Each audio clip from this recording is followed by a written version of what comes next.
कहल गई हो भैया, ए जमाने में लोग सब कोई अपन बा, कोई पाया नहीं खे। इतना लोग बैठल बानी, लगाओ बा हम कलाकारन से तबे आइल बनी जा, और आप लोगन के प्यार बा हमनों के आइल बनी जा। सबसे बड़ी विश्वास होले हम के का सोचत बन, आप लोगन के मन में का चलत बन नहीं खींचे जानत। कोई पराया नहीं खे, लेकिन कोई अपन भी नहीं खे ये दुनिया में। तन बिरहा पे भाव कैसे मास्टर, भूमिका का भाव है कैसे?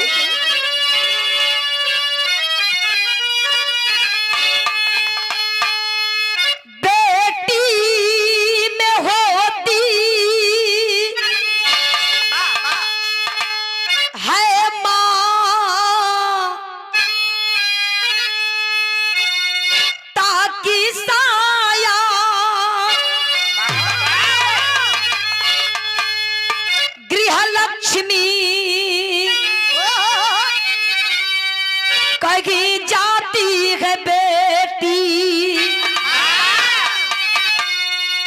बेटी की बारात बिन शादी लौटे, तो किस्मत पर आंसू बहाती है बेटी, बेटी दिखाती जो वो काट अपनी चंडिका और काली कगाती है बेटी, बेटी बेबसी के बाजार में जब तो कोठे पर ठुमका लगाती है बेटी।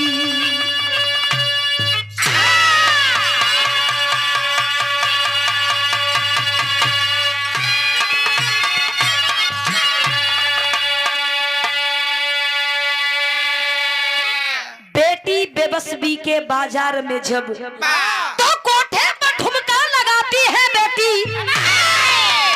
आए दिन देखत बन ये पेपर पत्रिका न्यूज में कि 5 साल के मासूम बच्ची के साथ इतना दरिंदगी होत बा, रेप होत बा, बलात्कार होत बा। कहत के ते अपन देश लोग कहेला कि भारत है, भारत माता लोग कहेला, और यही भारत के अंदर हम बहन बेटी कितना बड़ा बड़ा लोग दर्जा देला। लोग कहेला काली है, कोई कहेला दुर्गा है, कोई कहेला सरस्वती है, कोई कहेला साक्षात लक्ष्मी बा। इतना कुछ जानते हुए ये भारत के लोग हम बहन बेटी के नंगा नाच नचावेलन। कोई पाकिस्तान से नहीं आवेला, भारत देश के लोग ही हम बहन बेटी के बदनाम करेलन। कहानी कैसन बा, कहाँ के बतानी, गौर कर जाई। गजल के भाव है कैसे मास्टर?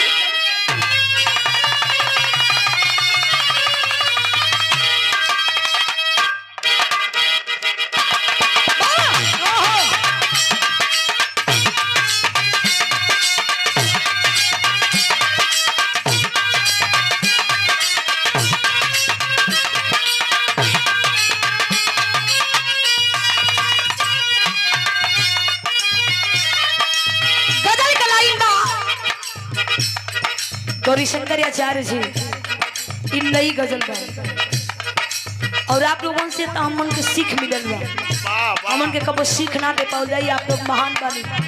हमन के नाम ले भर के नहीं है जा, लेकिन जब प्यार वाली बात है गई, बताओ तुम बहुत प्यार करीला, हम छोड़ब ना, हम कहाँ छोड़ते बने।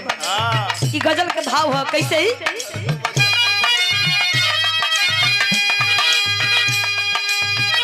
नजर में सोखी हंसी लबों पर,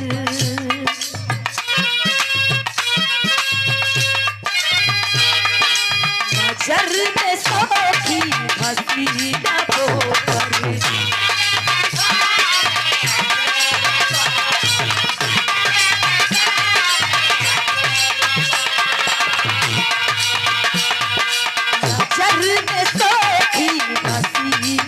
पर, अभी ये उल्फत नहीं गई है।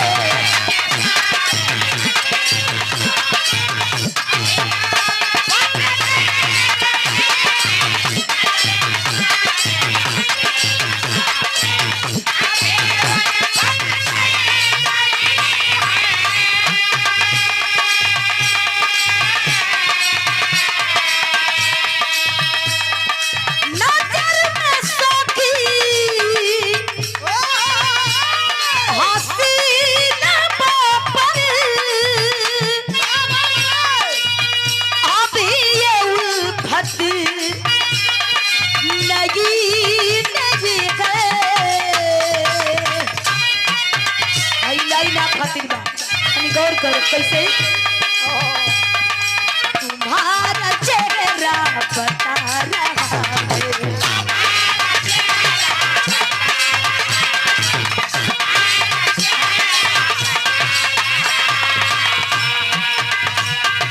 तुम्हारा चेहरा बता रहा है अभी मोहब्बत नहीं है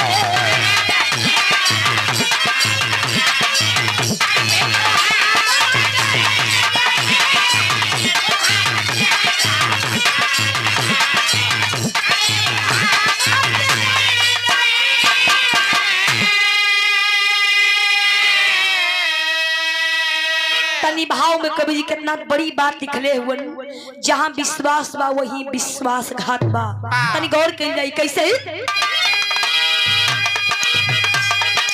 हम सब ने माना विश्वास करके हम सब ने माना विश्वास करके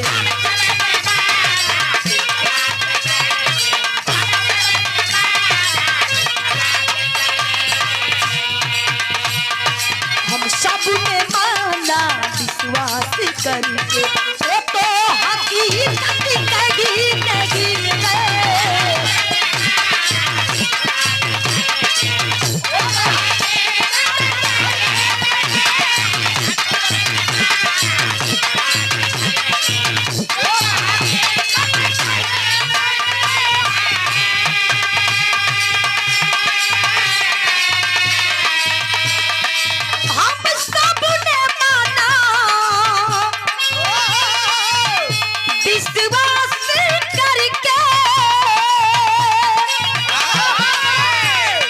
वो तो हकीकत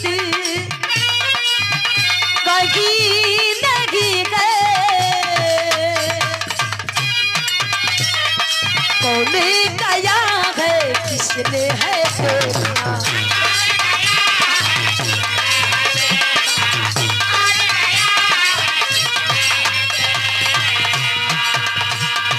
कौन गया है किसने है देखा नरकी और जन्नत कहीं नहीं है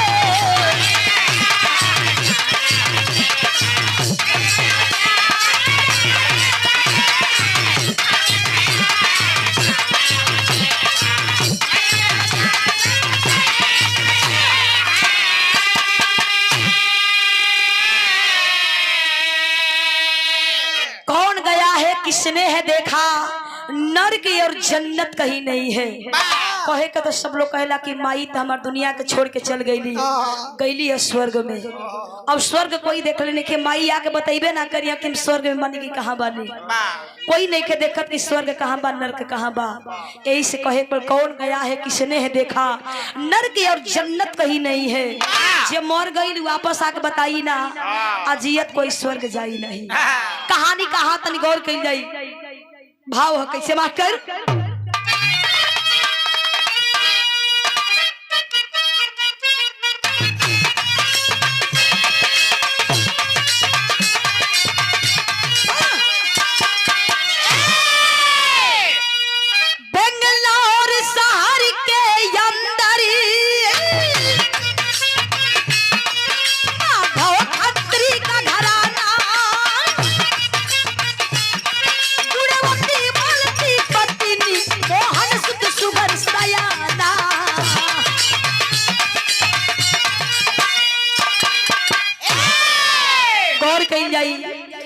बेंगलोर शहर के अंदर एक छोटा परिवार जेकर नाम माधव खत्री बतावल गई पत्नी के नाम मालती बतावल गई मालिक एक ही बेटवा देले बाड़न बेटवा के नाम मोहन बतावल गई गरीबी में अपन जिंदगी लोग व्यतीत करत बा एक ही बेटा सहारा बा परिवार के मोहन पढ़े लिखे लगलन माई बाबू के इकलौता सहारा आखिर कैलन का कहे के पड़न कुशाग्र बुद्धि का बेटा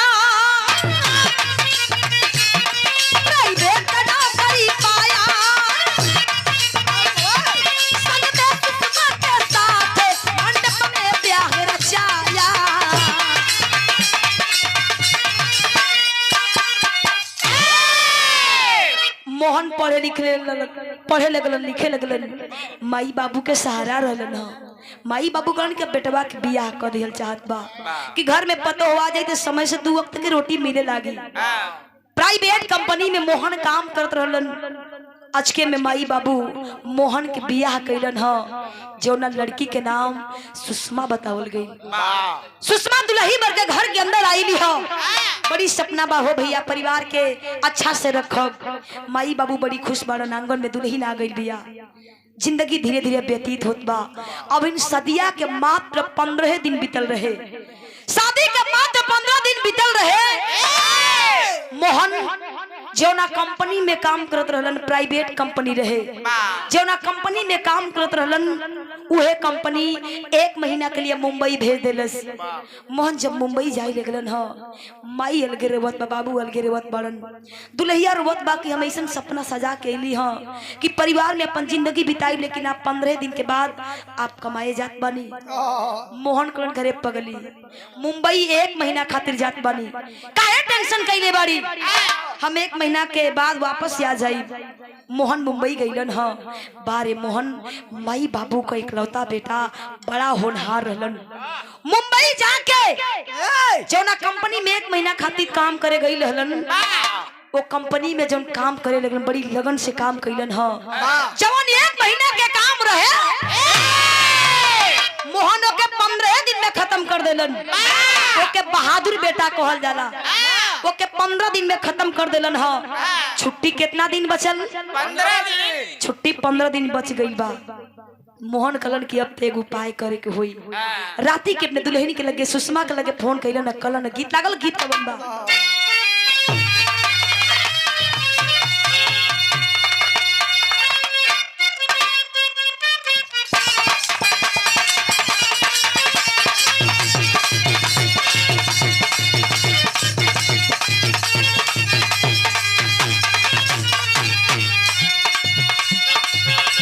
यो गीत बड़ा धूम मचोले रहे। कोनो लड़का एगो लड़की के बार बार निहारे कहे कि तू हर घरी हरियारी लागेलू, सोना सड़िया में परी लागेलू। त लड़किया कहत हिय का देखे लगा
समय नहीं रहे तने बिरहा के सुनल जाई। बिरहा कैसन बा? बहुत आप लोग बिरहा सुनले होय, लेकिन मोहन अपने दुल्हन से कलन है का सोचेलू तूने राह के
मोहन कलन के सुषमा, अरे पगली काहे रोवत बड़ी रे, कलश काहे न रो, रुआ प्रदेश बानी, हम अकेले घरे बानी, आप बम्बई बानी, हम घरे बानी अकेले, कैसे अपन जिंदगी व्यतीत करत बानी। मोहन कलन करे मोबाइलिया चेक कर भी, देख व्हाट्सएप पर का भेजले हैं। तुरंत सुषमा अपन व्हाट्सएप खोलने से देखत बा कि ऑनलाइन टिकट आइल बा। कलश की टिकट कैसे आइल बा। मोहन कलन की जवन 1 महीना के काम रहे ना, वो के 15 दिन में खत्म कर देली। 15 दिन के छुट्टी बचा देले बानी। कलन के सुषमा, हम टिकट के लिए भेजली है कि तू के मुंबई आवे के बा, काले ट्रेन पकड़े के बा। सुषमा कलश के बारे मालिक, ऐसा पति मालिक सबके दे। रात कैसो कैसो बीतल, सुबह भइल ह। जाके सुषमा अपने ससुर माधव खत्री से कहे लगल कि बाबूजी आप बेटवा ही देखी न टिकट भेजले बाड़न, हमें मुंबई बुलावत बाड़न। माई बाबू करण के बिटिया हमन के कोनो आपत्ति नहीं खे, बेटा तू जा, हमन के प्यार बा, हमन के आशीर्वाद में बेटा तू जा। बारे मोहन अपने दुल्हन से होती है कलन के सुषमा, बाबूजी के लेके स्टेशन पे आई तो के ट्रेन में बैठा दी हन, तब घरे जाइ हैं। सुषमा तैयार भइल है, तैयारी कर बा मुंबई जाए के लिए। तेरी के भाव है कैसे मास्टर, दामन में ले जवानी नाजनी, तन्नीर के राह दीवाना चली रूप की रानी। अपन रूप सजा के बड़ी सुघर रहे सुषमा, पढ़ल लिखल रहे, बड़ी समझदार रहे। अपन रूप सजा के चलल ना, ले गए माधव खत्री अपने बहू के स्टेशन पे छोड़े। ट्रेन आई, ले जाके ट्रेन में ओकरी सीट पर बैठौलन ह। जब गाड़ी जब वहां से चलल, बेंगलोर शहर से जब चलल ना मुंबई के तरफ, सुषमा कहे लगल खे मालिक कब ने अपने सैया के पास पहुंच जाई। यार मोहन कलन के सुषमा, हम मोबाइल में ट्रेन के लोकेशन देखत बानी कि ट्रेन कहाँ तक आई बा, हम तो के रिसीव कर ले मुंबई स्टेशन पे आके, हम आके तू के स्टेशन पर रिसीव कर ले। सुषमा टेंशन मत करी हा। सुषमा अपन मोबाइल चलावत बा, लेकिन अब होए का जात बता निगोर के लिए विदेशिया के लाइन है कैसे ही।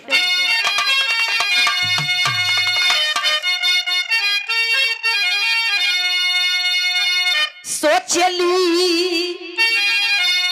सुषमा सयानी,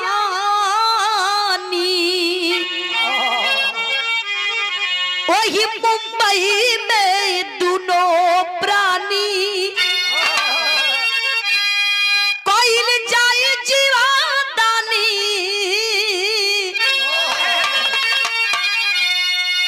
माई के दर्शनमा। मोबाइल चलाओ तो बड़ी सुघर रहे हो, मोबाइल चलावत बस सपना सजावत मने मने कलश के जाइब ना, तब अपनी सैया के लेके जाइब जीव दानी माई के दर्शन करे। तब तक कोई ट्रेनवा में होए का जात बा। एक बड़ी सुघर नौजवान एक स्टेशन से चढ़ा, उसी ही बोगी में गया और सुषमा के सामने वाली सीट पर आकर के बैठ गया, अपना मोबाइल चला रहा है। कुछ दूर जाते जाते वो नौजवान कहा कि मैडम, कहा कि हेलो अरे मैडम कहाँ तक जाना है, कहाँ जाएंगे, आप अकेली हैं? सुषमा बोली हाँ मैं तो अकेली हूँ, मुंबई तक जाना है। और नौजवान बोला हमें भी मुंबई तक जाना है। अब बात विचार होए लागल। हर लोगों के साथ ऐसा होला कि कुछ दूर जात जात सफर में अगल बगल के लोगों से दोस्ती हो जाले। सुषमा भी विश्वास कर लेलस। और नौजवान कहा कि मैडम चाय पियेंगी? कलश की नहीं सर मैं ठीक हूँ। ओकरी विश्वास पर कई बार सुषमा उसके कहने पर चाय भी पी, लेकिन भइल का कहे के पड़ल। होवे लागल बात फिर विश्वास घात भइल, बेहोशी के दवाई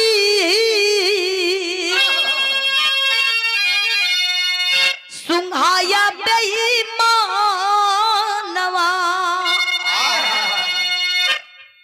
वो नौजवान सुषमा को देख करके मोहित हो गया कि लड़की कितनी खूबसूरत है। इधर मोहन अपने मोबाइल में ट्रेन के लोकेशन देखत बा, बड़ी बेसब्री से इंतजार करत बा कि हमार सुषमा आवती है।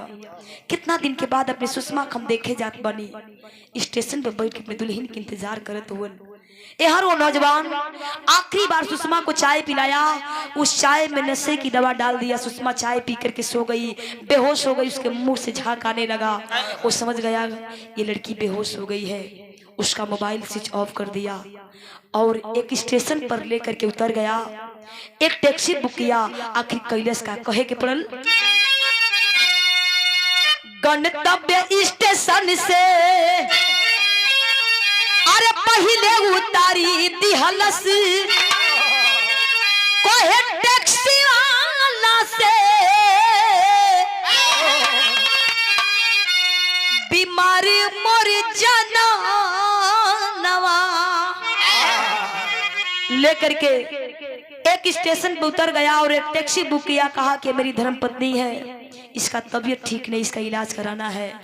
ए भैया टैक्सी में लेटा दिलस बेहोशी हालत में सुषमा के और लेके कहाँ चलल बा। यार मोहन अपने सुषमा के इंतजार करत बा, कमर दुल्ही आवत बा। जब स्टेशन पे जाकर के गाड़ी लगी, बड़ी भाग के दौड़ के तेजी से ट्रेन के पास गया, उस बोगी के पास गया जिसमें उसका सीट था। अंदर गया, आवाज, सुषमा सुषमा तू किधर है? सुषमा इस समय तुम्हारा मोबाइल स्विच ऑफ है, सुषमा तू किधर है? सुषमा रहे तब न बोली। उसके सीट के पास गया, सुषमा नहीं है। अब उसके मन में ये शंका हो गई कि सुषमा हमें धोखा दे करके भाग गई, हमारी पर विश्वास नहीं कैलस। वो दूसरा के संग फरार हो गई। अखिया में आंसू आ गए, कलश करे पापिन कतार, तू बड़ी बेवफा बाड़ी रे। हमें लेकिन मेरे परिवार के कितना बड़ा तू चोट देले बाड़ी, तो खे नहीं खे मालूम। तू जो कभी चैन से खुश ना रहबी। ट्रेन से बाहर निकला, पहले जाके हर बोगी में ढूंढलस, गया मायूस होकर के एक थाने पर जाकर के कंप्लेन किया। कहा कि साहब मेरी धर्मपत्नी सुषमा हमसे मिलने मुंबई आ रही थी, न जाने कहाँ उतर गई, उसका मोबाइल भी स्विच ऑफ है, पता नहीं चल रहा है साहब। साहब बोले बेटा रो मत, अगर कोई जानकारी मिलेगी तुम लोग फोन कर देंगे। अगर कहीं उतर गई होगी या तो उसका मोबाइल चार्ज न हो। निराश होकर रूप पे गई, कहाँ चैन मिलत बा। परिवार के लोगन की बता देना कि माई सुषमा आई लेकिन हमर से अभी तक मिलल नहीं, और ये सुषमा के लेके पपिया कहाँ गई बा। गीत लागल, गीत कवन बा।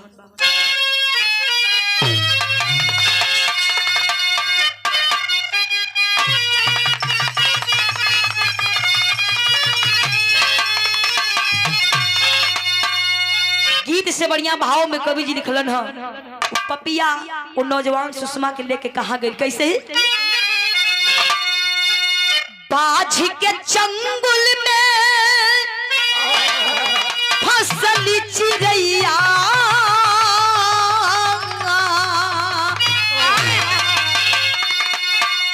बाझ के चंगुल में अरे फसली चिड़ैया, कैया कसैया के हाथे है, कैया कसैया के हाथे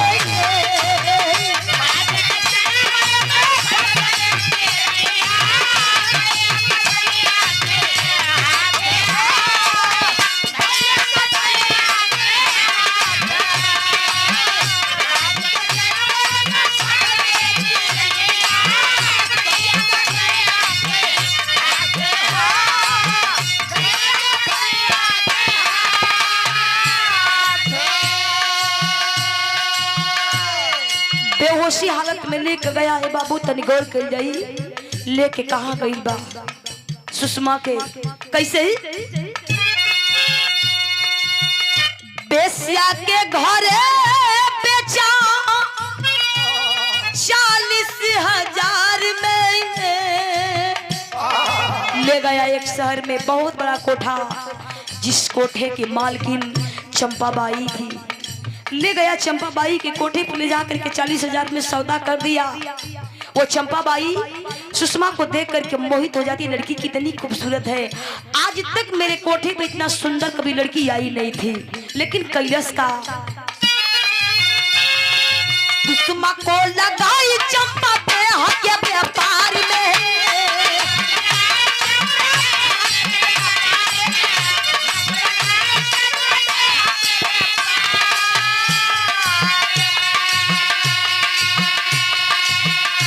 जन्माष्टमी के हुई खूब कमैया, कैया कसैया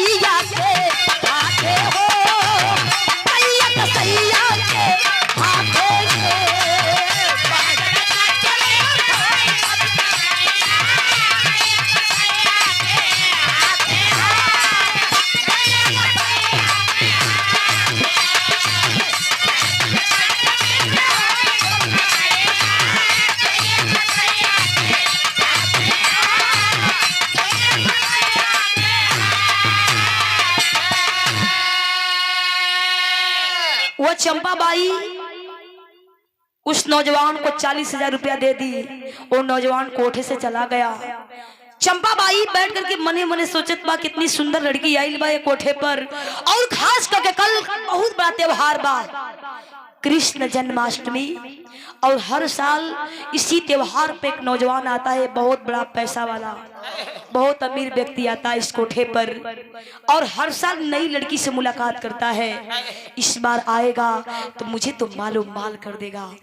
उतनी ही देर में हो भैया सुषमा को होश आई, अचानक उठ के बैठ गई, इधर उधर नजर दौड़ावत बा कि हम कहाँ आ गए। बगलिया में चंपाबाई बैठल बा। सुषमा, मैं तो ट्रेन में थी, मैं कैसे आ गई माँ, मुझे कौन लेकर के आया माँ? आवाज देती है चंपाबाई, ये लड़की तो कितनी प्यारी है रे, तेरा नाम क्या है? क्रस माँ मैं बता दूंगी, लेकिन बता, मैं तो ट्रेन में थी, मैं कहाँ आई हूँ, मुझे कौन लेकर के आया माँ? वो चंपाबाई कहती है, क्या लड़की जानती है तू कहाँ आई है? तुम्हें नहीं पता है क्रस की? नहीं पता है माँ, मैं कहाँ आई, मैं तो अभी लग रहा है मुझे होश आया है कि मैं ट्रेन में थी। क्रस नहीं, तू ट्रेन में नहीं है, तू कोठे पर आई है, ये कोठा है। कांप गई सुषमा, कलेजा पकड़ के रोवत बा। कलश माँ, मैं उस खानदान की बेटी नहीं हूँ जो तू समझ रही है माँ, मुझे कौन लेकर गया नहीं पता, लेकिन जितना पैसा मुझे बेच दिया है, तू दी है पैसा, मैं उससे ज्यादा पैसा दिलवा दूंगी, लेकिन माँ मुझे जाने दे। डांट करके आवाज देती है चंपाबाई, ए लड़की क्या बकवास कर रही है, हाथ मुंह धो ले जा, खाना खा ले। क्लस की नहीं हो माई, हम की जार दे खा ले, लेकिन ऐसा जिंदगी ना चाहिए, हम कभी कोठा ना देख ले रही हो माई, हम न जाने के का बिगड़ने की कोठा पर आ गई, मुझे कौन लेकर गया माँ, एक बार मुझे मेरे पति से बात करवा दे। वो चंपाबाई कहती है, सुन बात मत कर, जा हाथ मुंह धो ले, खाना खा ले। सुषमा इतना जिद लागल करे, वो चंपाबाई कई बार झापड़ मारती है लड़की तुम्हें डर नहीं लगता है? क्लसमा, मेरा मोबाइल भी नहीं है, सिर्फ मुझे मत जाने दे, लेकिन एक बार मुझे बात करा दे मेरे घर वालों से। वो चंपाबाई कहती है, डांट करके गीत लागल, गीत कवन बा,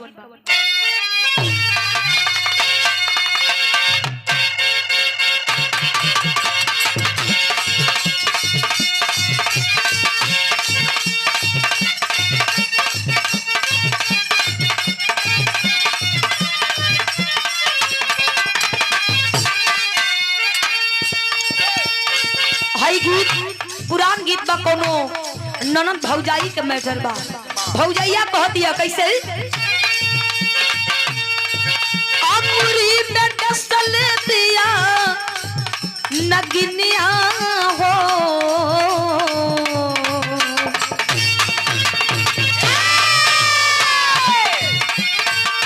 अमरी में डसल दिया नगिनिया हो, ये नंदो भैया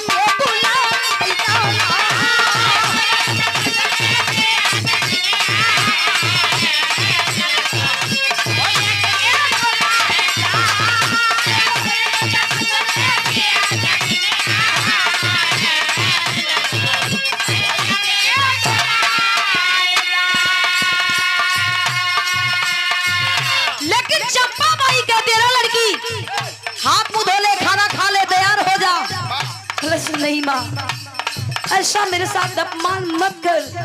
कलश की कल इस कोठे पर मेरा ग्राहक आने वाला है, बहुत पैसे वाला है वो, और तुम्हें पा करके मुझे भी पैसा देगा, तुम्हें भी पैसा देगा।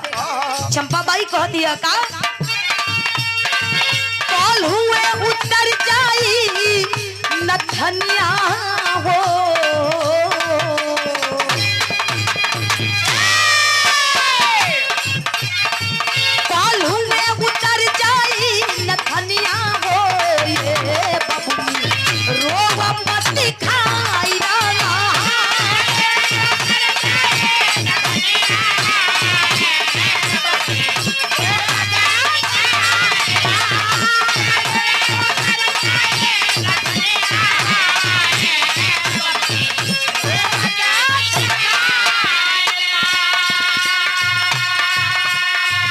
चंपाबाई कहती है, खाना मत खा, पानी मत पी, लेकिन एक काम कर, जाकर के तैयार हो जा, और मेरा ग्राहक वापस नहीं जाना चाहिए।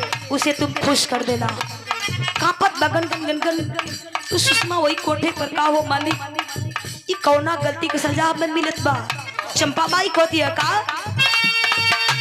रोवा माती खाला अपनी रूपवा सजानाइला घायल होई नोखे के जवनिया हो ये बबुनी रोवा माती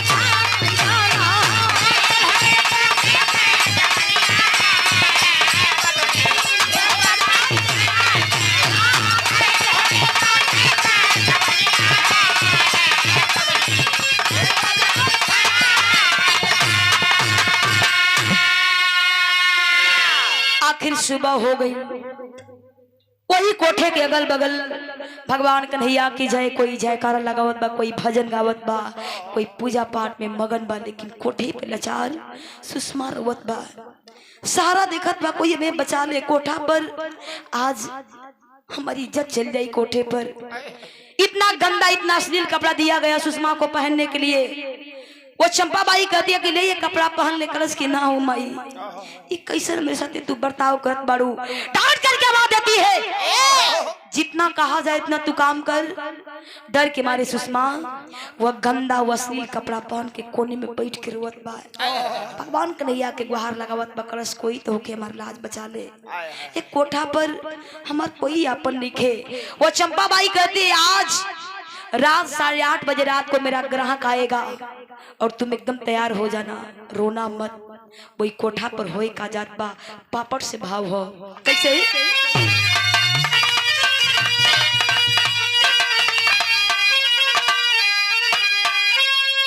श्री कृष्ण जन्माष्टमी की रतिया मतिया मारल बा हवस पुजारी पहुंचा ले दौलतिया मतिया मारल बा।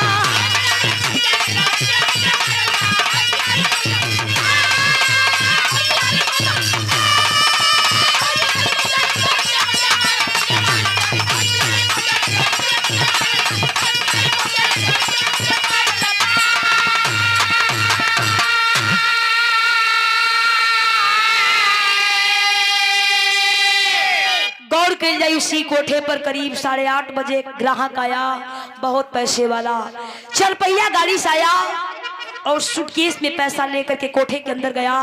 ले जाकर के पैसा चंपा बाई को दे दिया। चंपा बाई इशारा करती है सुषमा के रूम के तरफ और नौजवान मुस्कुराते चला है सुषमा के रूम के तरफ। भैल का कहे की पड़ल अरे सुषमा की कोठरी के अंदर किया परवेश या नारी हो पर्दे के यारे से सुषमा अरे ग्राहक को निगारी हो।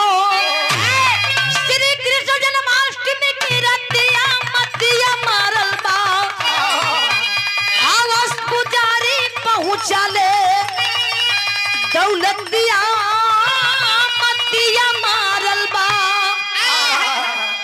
गया सुषमा के रूम में, सुषमा कोने में बैठल बा नीचे फर्श पे रोवत बा, घूंघट में बा, वह गंदा अश्लील कपड़ा पहन के घूंघट में कोने में बैठ के रोवत बा। नौजवान गया जा करके बेड पर बैठ गया, कहा हेलो ऐ रानी तू नीचे बैठी है, तुम्हें नहीं पता है आज तुम्हारे साथ रात बिताने के लिए मैं बहुत पैसा दिया हूँ, क्यों नीचे बैठी है, आ करके बेड पर बैठ जा। सुषमा रोवत बा वही कोनवा में बिलखत बा, आवाज दिया, कहा कि सुन कितना पैसा तुम्हें चाहिए, जितना पैसा चाहिए ले ले और घूंघट हटा, हमसे क्या शर्मा रही है, आ बेड पर बैठ जा और खास करके तू इस कपड़े में बहुत खूबसूरत लग रही है। वो धीरे धीरे सुषमा उस नौजवान के पास गई, पैरवा कस के पकड़लस और रोवत बा, कलश की मालिक हमें क्षमा कर दे। आवाज दिया, कहा कि सुन ये ड्रामा मत कर, तुम्हें नहीं पता है मैं कितना पैसा दिया हूँ आज तुम्हारे साथ रात बिताने के लिए। कल साहब आप जोन कहत बड़े हुए वही ये साहब हमारी बतिया सुन ला। कल सुनूंगा लेकिन तू पहले हमारी बात सुन ले। कल साहब एक बात हमारे सुन साहब, तू जवन काम हुए हम करब, लेकिन आज एक पवित्र रिश्ता मट्टी में मिल जाई, धान करके ला दिया। यहाँ मैं रिश्ता निभाने नहीं आया हूँ और तू लगती क्या है कि मैं तेरे साथ रिश्ता निभाऊं। आज मैं पैसा दिया हूँ तुम्हारे साथ रात बिताने के लिए। पैरवा पकड़ के सुषमा को हतबा अल्लाह का भाव हो कैसे ही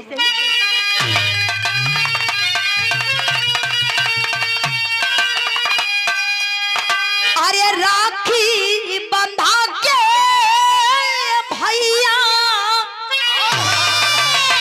सैया जब होई बये बाबू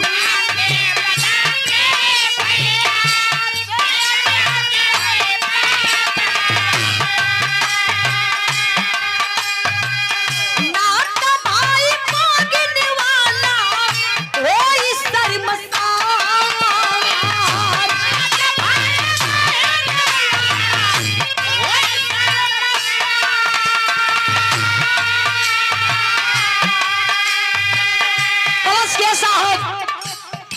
एक पवित्र रिश्ता मट्टी में मिल जाई हो। कलश क्या तू बक रही है? कलश साहब आज एक अभागिन बहन के कैसा नसीब आओ साहब कोठा पर आज जोकर भाई अपने बहन के साथ रात बितावे के लिए पैसा देना सो। अब बहनों के नहीं के विश्वास का करे पागल लड़की है ये क्या तू बकवास कर रही है? कलश की ना हो साहब तुम्हार नाम राकेश बा हमार नाम सुषमा बा साहब। हम बचपन में तू के अपने गोदी में खिलौले बनी। आज तू बहुत पैसा वाला हो गया सच्चाई है ऐसा। कभी कभी लोग कहेला कि पैसा लोगन के अंधा बना देला। कहा कि तू सुषमा है तुम्हारी बहन है। दौड़ के गया घूंघट हटाया देख करके पीछे हट गया गनगन गनगन कापत बा पसीना से एकदम भीग गई। कलश कहीं हम सपना ना देखत बानी। आज ये कोठे पर दूसर कोई ना हमार बहन सुषमा बा भर अखबारी पकड़ के सुषमा अपने भाई के रोबत बच्ची रात बा मुंह पर हाथ लगाया कहा कि दीदी अगर तू रोबी तो कोठे के लोग जानी कि दोनों भाई बहन बारन तो हमन के बाहर ना जा पावल जाई। रो मत दीदी कोई जान न पाए कि हम दोनों भाई बहन हैं। लेकिन एक बात बता इस कोठे पर मैं तो ग्राहक बनकर आया लेकिन तू कैसे आ गई इस कोठे पर? कहत बा कैसे कैसे के यैलू मोरा अग्नि को हवा परी बोला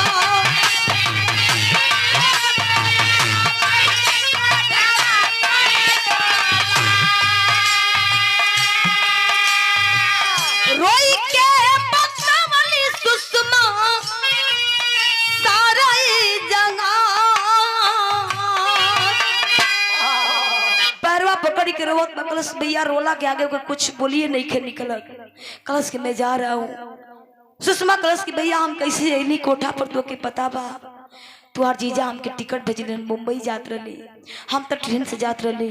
सामने वाली सीट पे एक नौजवान बैठा हमको चाय पिलाया और मैं बेहोश हो गई। कब ला करके मुझे कोठे पर बेच दिया नहीं पता है। राकेश कहे लागल करे पगली तोर भाई के जान चल जाई तोर भाई के देश तक जान चल जाई लेकिन एक कोठा पर एक पल तो के हम रहे ना देवरे। एक भाई के वादा जब कोठा से बाहर जाए लागल ना तो सुषमा के लगले भैया एक बार तनी हमारे पति से हमसे बात करा दो। राकेश फोन लगाया मोहन के पास। एक ही बार सुषमा खाली हेलो बोलस। मोहन आवाज पहचान लिया कहा करे पापी गद्दार बेवफा कौना मुंह से तुमसे बात करत बड़ी तो शर्म नहीं खे आवत रे काहे लिए बात कही हमसे का कर कैसन बात करत बड़ी का जरूरत तो के लग गई हम तो के भुला गई नहीं। रोला के अलावा सुषमा के मुंह से आवाज नहीं खे आवत। राकेश फोन ले लिया और सारी बात बतौलन राकेश मोहन से। राकेश जब बाहर जाए लागल सुषमा कलश की भैया एगो उपकार कर दिया एगो एहसान कर दिया भैया तुम्हारी जिंदगी भी एहसान बहन भुलाई नहीं। हम के कोठा से बाहर निकाल दिया भैया। हम को दिन से कोठा बानी कहिया के खैले बानी कहिया के पानी पियले बानी। अगर और लेट हुई तो हम मर जाबो भैया हम के कोठा से बाहर निकाल दो। मोहन यार परेशान राकेश कोठा से बाहर ऐसा निकलन कि कोई जानी नहीं के पावत। इतना हंसते मुस्कुराते कोठा से बाहर निकलन। हाँ भाग के राकेश गलन कहा मोहन के पास। मोहन गलन कहा वही थाने पर जहाँ पहले से कंप्लेन भइल रहे। दरोगा जी से सारी बात बतौलन। हाँ दरोगा जी अपन दल बल लेके वही कोठा पर गइलन। कोठा पर जब छापा पड़ल ह भगदड़ हो गई, हाहाकार मच गई। वही कोठा पर से खिड़की से सुषमा अपने सैया के, अपने मोहन के देखलस, अपने भाई राकेश के देखलस। यह तो पौरैया बन के पगली के भेष बनौले बा हो, दौड़त भागल आई और एक बात कहत बा खड़ी के लाइन में कैसे,